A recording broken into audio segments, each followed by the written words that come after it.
Oh no, he didn't. Earl? Yes, he did. He did. He thought she was gonna what? Cry about it?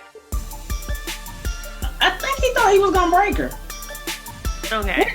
Which brings me to another point. Let me take that note right quick. Okay. Make the note while we let them know what we're talking about. Right. Wait. First of all, welcome to the latest edition of Oh No Girl Yes, the podcast. We're doing social distancing, obviously, and so we are not together, but we are always together in our hearts. We are discussing this week Self-Made. It's streaming on Netflix. It's inspired by the life of Madam C.J. Walker. Now, that's important to say.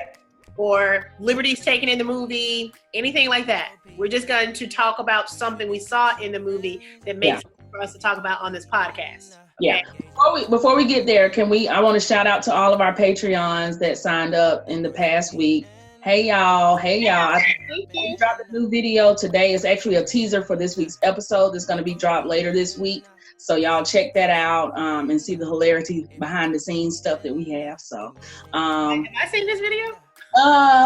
You were a participant in it. I don't think I know what it is. Okay. No, it's just a blooper from our video. So, but yeah, you can still join for as little as $2 a month. I think it's only like 3 or 4 left of that slot. So, I mean, you get in at $2 and you can get all of our extras, All right. Good deal. Okay, right. So again, make sure you're following us on Facebook, on Twitter, on YouTube, on Instagram at Oh No Girl Yes. You can listen to us anywhere you listen to podcasts, and you can subscribe to us, and that way you'll know when we got something new going on. All right, so we are again talking about Self-Made on Netflix, not talking about the actual movie, but talking about one of the storylines from the movie that makes sense for us to talk about. So I saw it first, and I felt a certain kind of way, and I said, hey, you got to hurry up and watch it because I think this is a podcast. Yeah. What we are discussing is Madam C.J. Walker and her husband, C.J. Walker, and the moment that their marriage somewhat ended. Right. Well, let's talk about the beginning of the marriage first. Okay. How did you feel about it in the beginning? Because I really don't feel any kind of way about it in the beginning. I felt like, I think back then, people got married a lot quicker and easier than we do now. I think people meet somebody that they think is going to be, they get there and they go for it. Yeah, I'm talking about like the dynamic of it though, how he was acting and, how he seemed to be so supportive and stuff like that. Were you buying it then? I think he was supportive, but also he didn't know what he was supporting. Think about it. When he first married her, he was the big ad man and she was a washerwoman. So I think he was broken too. Like, yeah, baby, you could do it. He don't know that she can. Right. Well, she was broken at that time too. And you know what? You actually brought that up on a previous podcast about my issue with men, and you said that I'm always talking about something I'm going to do, and then when you do it, it's a little like, wait, you really do it? It's okay when it's a dream. It's okay when it remains a dream or, a goal. But once you start putting foot to the pavement and making things happen, it's like, hold on now. Wait the the way they portrayed it, it seemed like in the beginning he was all in, he was excited, he was proud, he was part of the progress of the company. I think there was a definite shift in where her vision kept growing and getting bigger and more complex and more layered. Yeah. He actually said at one point, like, how much money you need to make? Like, we're good. Right. Yeah. Yeah. Well, even in the beginning, was there a point where she should have just said, okay, we're good? Or as a visionary myself, I'm like, I'm never going to be good until I get the idea out of my head. Right. No, she did right by continuing to push and stuff like that. That's what I was saying to you the other day. Like, I felt like they were a little bit unequally yoked on that because his vision stopped here and she still had some places to go. Well, did his vision stop there, or did his vision for her stop there, or did his vision for them stop there? I think it was for them because even when he was saying, I'm jumping ahead in the movie, when he was talking about the whole New York trip, he was like excited just to go and relax and have fun with her and spend time with her, and she was like, "Yeah, no, we're going to work." So, do you feel like she was in the wrong or he was in the wrong? As far as like we're looking at a marriage where they're actually working together, right? You seem to. Early on, he seemed to be more focused on the relationship, and she seemed to be more focused on the business. On her business, because it was never their business either. That was. I what do mean, you think about that though? Is that fair? Like, if you have a dream and you have a mate that's supporting you, is he just your support, or is he now like has some sweat equity in the company? that's tough. That's tough because my first mind is to say what's mine is yours and what's yours is mine. And if we're working together, then it is our business. But I don't know that she would have had the success she had if she saw it that way. But also think about it. If you had a man and he had a business and you basically put up what you were doing to help him, support him, work on things. Yes, it's his dream, but you are being a tremendous help. I would want to feel a part of it. I would want him to refer to it as ours, not his. Right. And I feel like based on what they portrayed, she never really did. Right. It was right. Like, the betrayal didn't show that. Yeah. And I can see myself having more of her mindset, but being on the outside, I can appreciate it how that might not have been conducive to that relationship staying together. Right. Exactly. Yeah. So when it definitely shifted when he started feeling like he wasn't as needed or as important. That goes back to her previous podcast. When she was the washerwoman, he kind of came in, he could be her hero. Her savior. It shifted where he wasn't the hero anymore. Right. Yeah. I think, and then if you think about it, his dad had a conversation with him that I think got his like wheels turning in his head too. Like, well, what's your place in this? And and I guess hindsight, because his dad came out and had another conversation that I respected. But when I first heard that first one, when he was talking about their relationship and their dynamic, I thought his dad was a little out of line. Like, let them handle that. He's all right, But he spoke to some insecurities that he had already, but just kind of brought him to light. Right, the dad seemed like a calming general force in that storyline. But it was one of those things where when he started realizing, okay, I've helped her and either she doesn't need my help anymore or she doesn't want my help anymore, that seemed to have been apparent at some point, especially by the time he started coming up with the ad. Yeah. And at that point, it was like... And so, but even with the ad, she was still trying to be supportive of him. Right. Because she didn't immediately tell him her feelings about it, like the thoughts that she was having. Yeah, she really just wanted to say, I don't like that at all.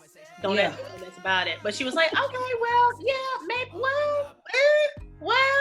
And then it wasn't even so much about him seeing her go there and be successful in what she went there to do. It was, you didn't use my ad.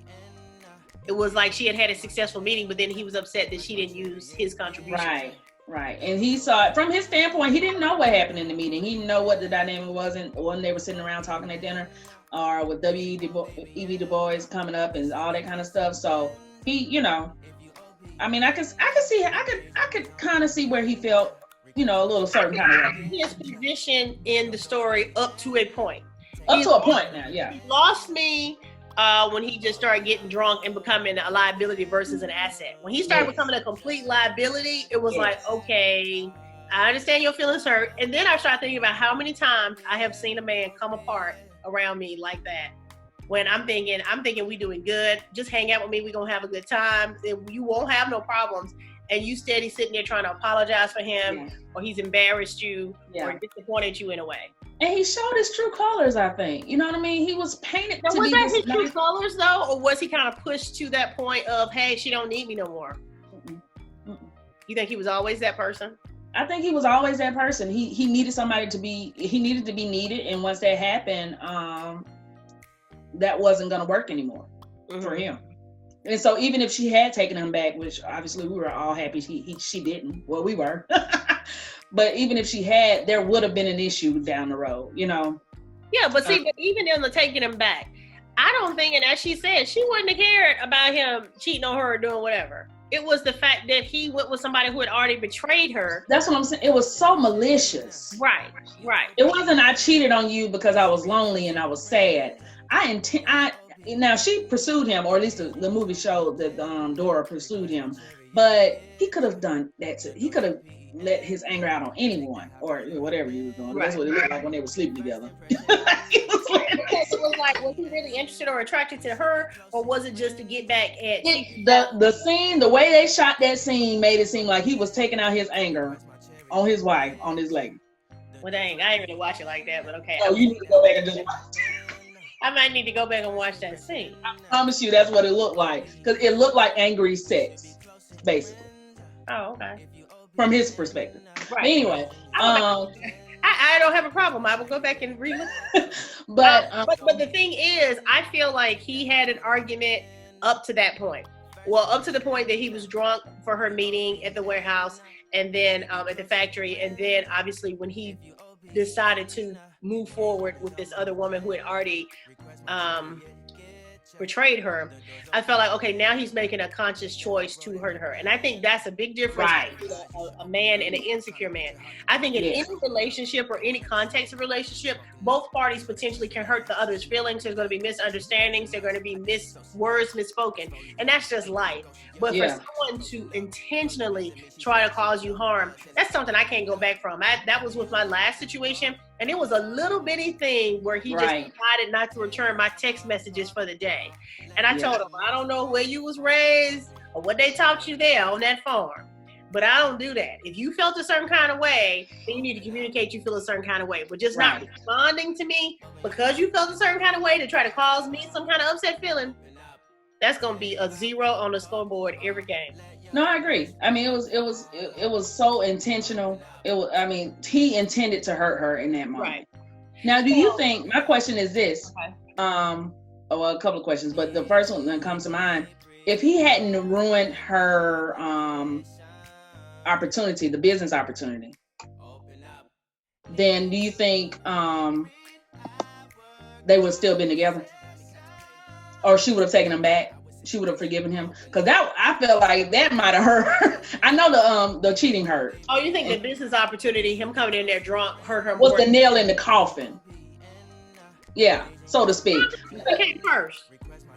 The factory came first, right? Which indiscretion came first on his part? No, he slept with the lady first, didn't he? Okay, I thought the factory was first, and then by the time she found out he was sleeping with that lady, it was like, I'm done. You know, I don't know. I was very sure that it could have been.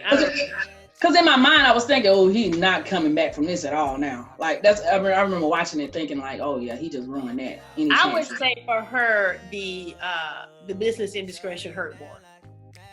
Because he knew that meant a lot to her. He knew that was really important to her. And so for him to do that was like next level disrespect. Yeah. So that's what I was wondering. I forgot what else I was about to say. So you can. But I think also because she was more dialed into the success and future of her business, that was like, you just don't do that. Like, who does that? I just all of a sudden, did I need to move closer to get that light? So the other part of that is, I felt like it was the end of episode 3 where they broke up, and she was like, get your stuff and go. I felt like that scene at the end, she had just gotten back from riding that little bike and having some fun. And I think it was like a way to show, like, remembering I have joy and fun still ahead of me. Mm-hmm. And I'm not going to let nobody drag me down and make me feel no kind of way. So when she said goodbye to him and he walked away and she was on that porch, that little smirk she had at the end, I promise you, I felt that in my toes. Because I can't tell you how many times I have tried to make something work. I have adjusted, try to make something work. I've tried to forgive something to make something work. And by the time you really get to the point where you see in the back of their head walking away and get smaller, it's no better feeling in the world. It's like, stop trying that. That was a great scene. That whole scene was great. My favorite scene out the whole series. Yeah. Like my favorite line, I know yours was get your stuff and go. But mine was never run back to what broke you. And that's just going to be my theme. Break you again? Huh? It ain't going to do nothing but break you again? Exactly. We got to know how to move on from people. We just got to. Yeah, I can teach a course in that.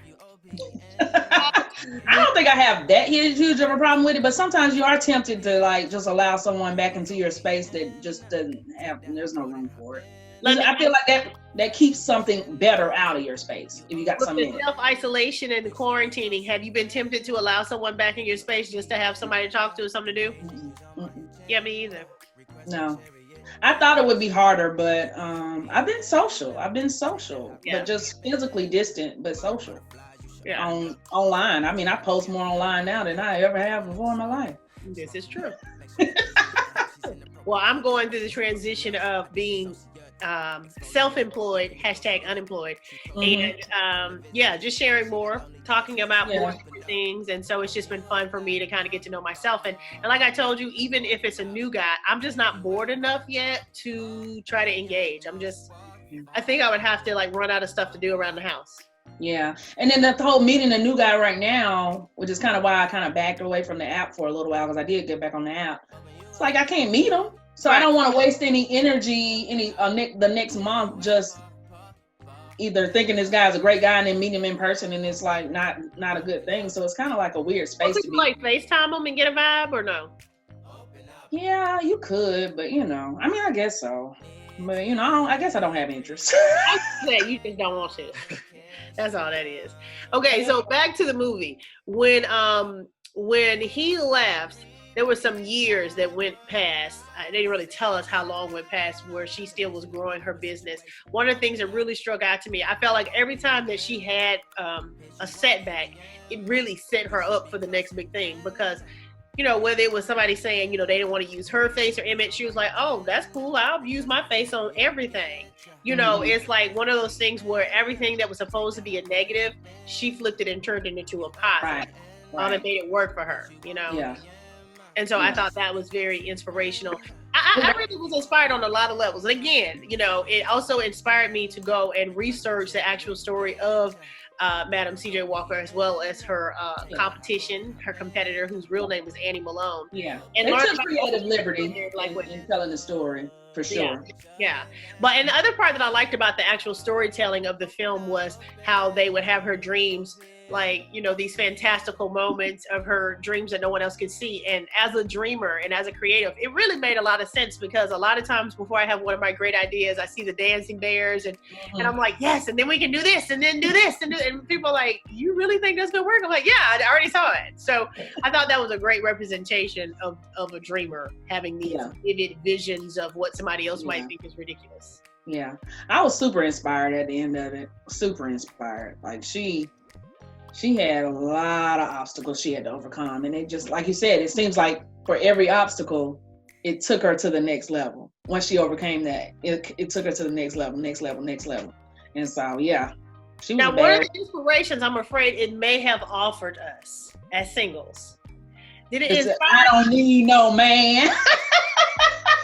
I'm glad I ain't got no man slowing me down, holding the dead weight at the factory.